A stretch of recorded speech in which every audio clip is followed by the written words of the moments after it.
শিমুলের চাকরিটা চলে যাওয়ার পর থেকে এই সংসারে যে অভাব দেখা দিল, আমার নিজেরই আর এই অভাব অনটনের সংসার ভাল লাগতেছে না আম্মা। তুমি বাজারে যাও নাই? গেছিলাম, কিন্তু আমার কাছে তো কোনো টাকা নাই। বাকিতে চাল ডাল তেল লবণ এগুলো নিয়ে আসতে চাইছিলাম।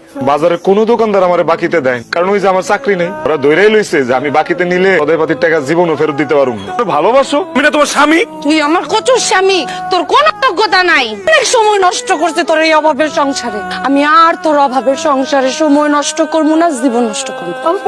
তুমি আমার ছেড়ে যাও না, বিশ্বাস করো আমার এই খারাপ সময় বেশি দিন থাকবো না, সব ঠিক হয়ে যাবে। তুমি খালি লগে থাকো, আমি তোমার অনেক ভালোবাসি পারুল। যদি আমার জীবন থেকে চলে যাও আমি কিন্তু বাঁচুম না পারুল। তুমি মইরা যাও, কিন্তু এই অভাবের সংসার আমি আর করুম না। এটা আমার ফাইনাল সিদ্ধান্ত।